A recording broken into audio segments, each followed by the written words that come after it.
War is ancient. It is a primal force. It pulsed in the darkness before the first stars ignited. It was there when galaxies collided, birthing new suns from cosmic debris. This force is not merely human. It is woven into the fabric of existence itself. Creation and destruction are its twin children, forever locked in a brutal, necessary embrace. From the death of a supernova, new elements are scattered, seeding worlds yet to come. So too, from the ashes of conflict, new orders arise, however temporary, however stained. This primordial energy drives change. It sculpts civilizations. It carves empires from the raw stuff of ambition and fear. The universe itself is a testament to this relentless power. Stars burn with furious energy, consuming themselves to give light. Black holes devour matter, reshaping space-time. These are cosmic battles fought on scales beyond our comprehension. Yet they mirror the smaller, equally desperate struggles of sentient beings who look up at those same stars and dream of conquest, or perhaps only of peace. The creative aspect of this force is often overlooked. We see the devastation, the ruin, the endless fields of debris where cities once stood. But war also accelerates innovation. It pushes societies to their limits, forcing them to adapt, to evolve, to become something new. New technologies emerge from the crucible of conflict. New philosophies are forged in the fires of suffering. It is a terrible genesis, a birth heralded by screams and explosions, but a genesis nonetheless. Yet this creation always comes at an unbearable price. The universe is vast, but resources are finite. Ambitions clash, ideologies demand supremacy. And so the ancient rhythm continues. The drumbeat of war echoes from one end of the galaxy to the other. It is a song of power and sorrow, a melody played on instruments of destruction. It is the first song, and perhaps the last, that any thinking species will ever truly know. The cycle of violence grinds on. It is an iron carousel, turning endlessly. Generations are born into its shadow. They fight because their fathers fought. They fight because their enemies fight. The reasons are lost like ancient scrolls turned to dust. Only the hatred remains, only the ingrained instinct to raise arms against the other. The suns of 1,000 worlds rise each day on new battlefields, yet the scenes are hauntingly familiar. Metal screams against metal, light lances across the void. Peace is a whispered myth, a legend for children, told in hushed tones before the sirens blare again. Veterans recall brief interludes, fragile truces that shattered like glass. They remember the hope quickly extinguished by the next inevitable betrayal, the next border skirmish, the next grand offensive. Young recruits march to the front lines, their eyes wide with fear or fervor. They replace the fallen. They become the fallen. The carousel demands fresh riders for its grim amusement. Battle motifs repeat with chilling precision. The desperate boarding actions in the cold vacuum of space. The orbital bombardments that turn continents to molten slag. The infantry charges across cratered landscapes under alien skies. Tactics evolve, weapons grow more potent, but the essence of the slaughter remains unchanged. Each victory is merely a prelude to the next engagement. Each defeat sows the seeds of future vengeance. The futility of it all is a heavy cloak. This endless war becomes a state of being. It is the norm, not the exception. Societies adapt their economies, their cultures, their very souls to its rhythm. Children play at war. Artists depict its terrible beauty. Priests pray for victory, not for peace. For peace is an unimaginable state. The great machine of conflict consumes all, tirelessly, perpetually. And the stars, cold and distant, bear silent witness to this unending, self-inflicted torment. The true cost of interplanetary war is measured in souls. Each starship that explodes is a constellation of extinguished lives. Each city raised is a universe of shattered dreams and broken families. Leaders sit in their command rooms, far from the blood and the fire. They move fleets like pieces on a game board. They speak of strategic objectives and acceptable losses, but acceptable to whom? Not to the mother who loses a child, not to the soldier who watches a friend die. Moral dilemmas become daily bread. Commanders must choose which squadron to sacrifice to save a planet. Soldiers must decide whether to follow an order that feels deeply wrong. Is it better to save the many by condemning the few? What if the few are your own kin? The lines between right and wrong blur. They shift like desert sands in a storm. Survival often demands actions that would be monstrous in times of peace. Guilt becomes a constant companion for those who still possess a conscience. The human cost, or rather the sentient cost, is staggering. It transcends species, cultures, and ideologies. Pain is a universal language. Grief knows no allegiance. Planets that once teemed with life become barren graveyards. Civilizations that took millennia to build are wiped out in a single campaign. The archives of lost knowledge, of art, of music would fill libraries vaster than galaxies. All turned to ash, all sacrificed on the altar of conflict. And for what? For territory, for resources, for pride. The justifications ring hollow against the chorus of the bereaved. The grand strategies of admirals and emperors rarely consider the individual tear, the silent scream, the future that will never be. War is a ravenous beast that devours hope.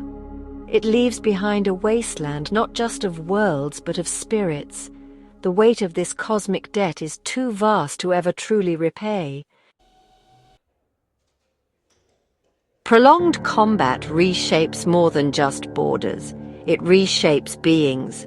Flesh is fragile, it tears easily. It succumbs to radiation, to vacuum, to the shockwave of an exploding shell. So soldiers and even civilians turn to augmentation. Limbs are replaced with hardened alloys. Eyes are enhanced for telescopic vision, for night sight, for seeing through smoke. Minds are linked to battle networks, processing data at speeds no organic brain could manage. This is the dawn of the post-human condition. The transformation is not merely physical, it is psychological. To endure an eternity of war, emotions become a liability. Fear can paralyze, grief can incapacitate, love can create vulnerabilities. Thus, many choose, or are forced, to dampen their feelings. Chemical suppressants, neural inhibitors, psychological conditioning, all tools to create the perfect soldier, the unwavering citizen. But in shedding their weaknesses, they also shed parts of their humanity. Identity becomes a fluid concept. Who are you when your memories can be edited? When your body is more machine than flesh? When your thoughts are intertwined with an AI co-pilot? The old markers of self-heritage, culture, personal history begin to erode under the constant pressure of war. Allegiance to the war machine, to the faction, to the immediate combat unit, often supersedes all else.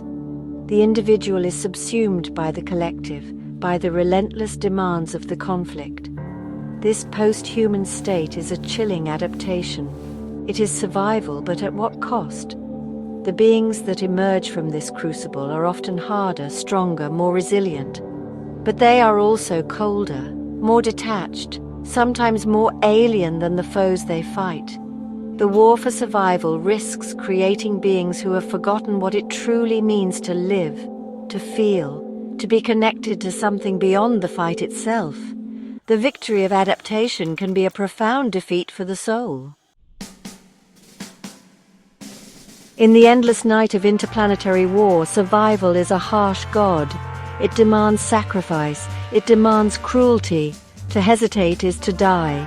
To trust is to invite betrayal. The law of the battlefield is kill or be killed. Resources are scarce. Every ship, every ration, every breath of air is precious. In such an environment, compassion can seem like a fatal flaw. A moment of pity for a wounded enemy could be the moment they strike back. Sharing your meager supplies could mean your own starvation. Yet even in the deepest darkness, sparks of humanity endure. A soldier shares a canteen of water with a captured foe. A medic risks her life to save an enemy civilian trapped in rubble. A pilot refuses an order to fire on a defenseless transport. These acts are often small, unseen, unrecorded in the grand histories of the war, but they are profound. They are rebellions against the dehumanizing logic of conflict. They are whispers that something more than survival matters. The tension between the instinct for self-preservation and the impulse of compassion defines the struggle for the soul. To succumb entirely to the former is to become a beast, a cog in the war machine. To embrace the latter in a universe at war is to risk swift annihilation. Each individual must walk this tightrope.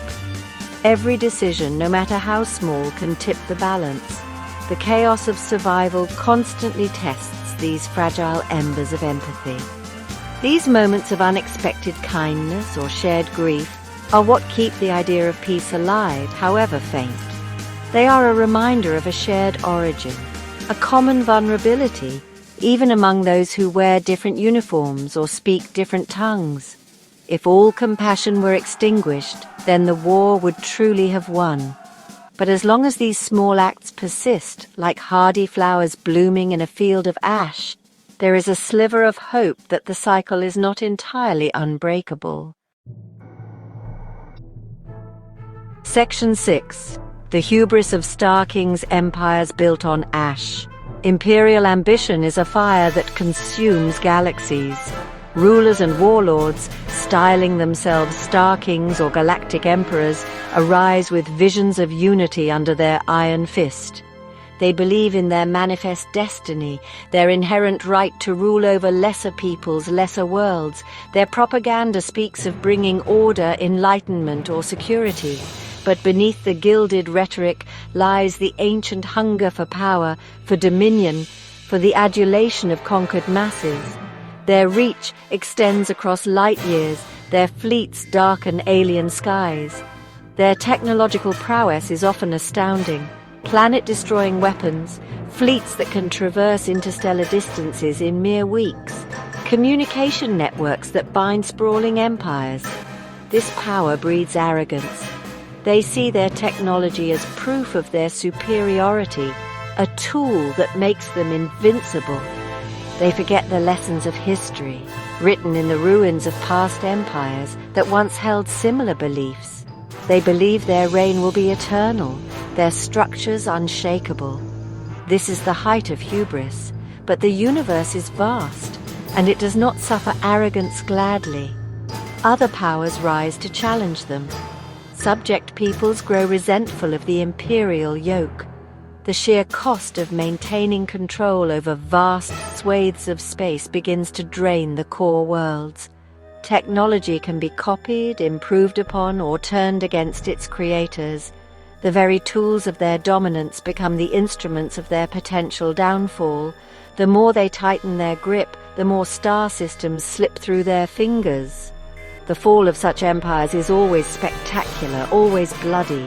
Their monumental statues topple, their invincible armadas are shattered, their grand capitals are reduced to cosmic dust, a testament to their folly. The void is littered with the wreckage of such ambitions. Each fallen empire serves as a warning, rarely heeded by those who follow. For the dream of ultimate power, of an empire that spans the stars, is a siren song that many find irresistible, despite the oceans of blood it demands. Section 7. Progress's shadow, the gilded cage of technology. Technological advancement marches hand in hand with war. Each new discovery in physics, in material science, in artificial intelligence is quickly weaponized.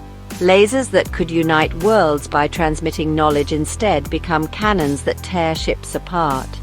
Engines designed for peaceful exploration power warships on crusades of conquest. The promise of progress, of a brighter future, is perverted into the creation of more efficient ways to kill, more devastating methods to lay waste to entire civilizations. The contrast between the sophistication of the technology and the barbarity of its application is stark.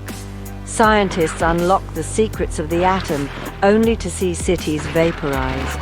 Engineers build sentient machines only to have them pilot drones that hunt down refugees.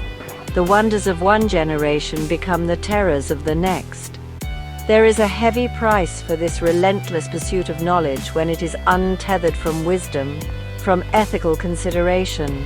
Progress becomes a runaway train, hurtling towards a chasm. The very tools meant to liberate and connect can become instruments of oppression and control. Surveillance systems that could prevent crime are used to monitor dissent. Communication networks that could foster understanding are used to spread propaganda and hatred. Advanced medical technologies that could extend life are reserved for the elite, or used to patch up soldiers just enough to send them back to the front. Technology in this context is not a savior, but a gilded cage, trapping its creators in cycles of escalating violence. The pursuit of ever greater power through technology creates an arms race with no finish line. Each new superweapon begets an even more terrible countermeasure. Each defensive shield inspires a more potent shield breaker. The resources poured into this deadly competition could transform worlds, eradicate disease, uplift entire species. Instead, they fuel the pyres of war.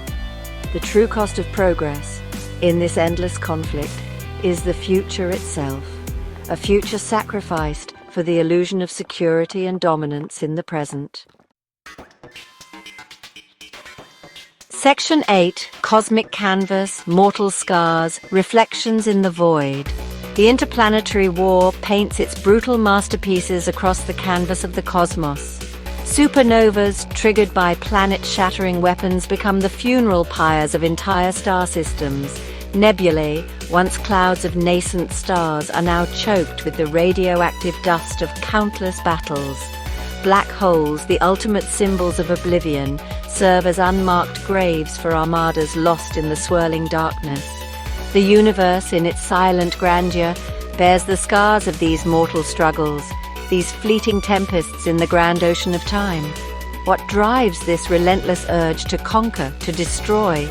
Is it a primal instinct, a flaw in the code of sentient life? Is it the inevitable consequence of scarcity, of competing for limited resources in an uncaring universe?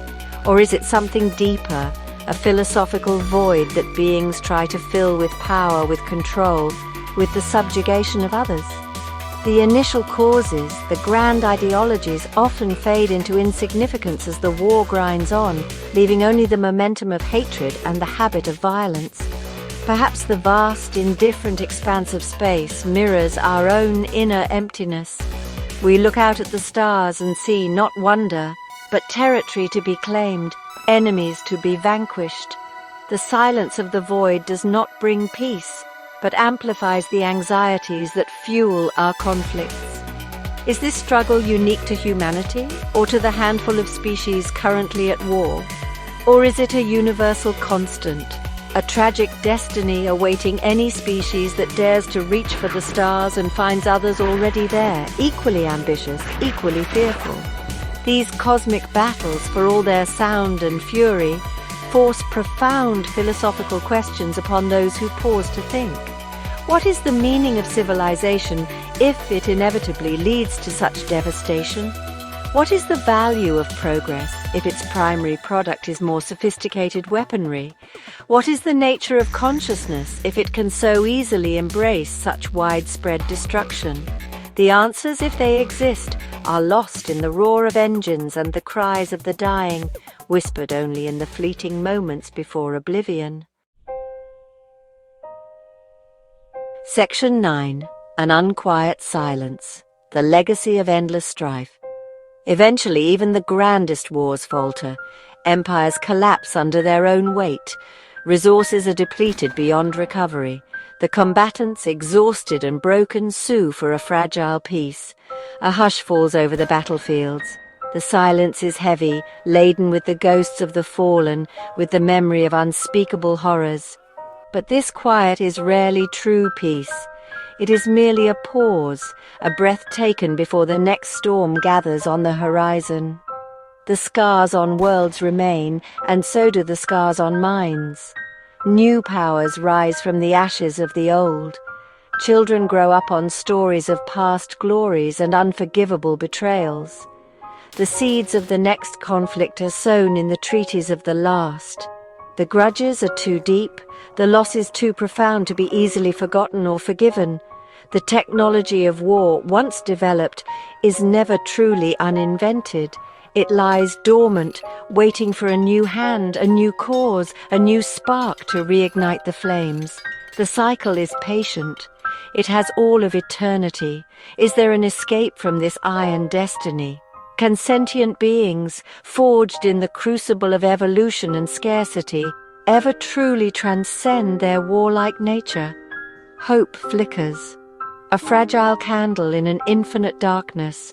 It lies in the small acts of compassion. It lies in the pursuit of knowledge for its own sake, not for dominion. It lies in the understanding that the universe is vast enough for all, if only ambition could be tempered with wisdom. But this hope is a perilous thing, easily crushed. The questions linger in the void, unanswered, perhaps unanswerable.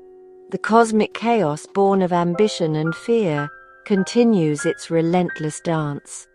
Each civilization, each species must face these interrogations in its own time, on its own terms.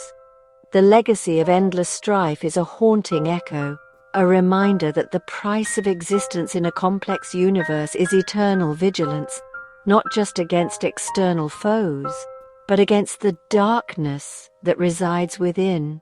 The stars wait impassively for the next act in this grand tragic play,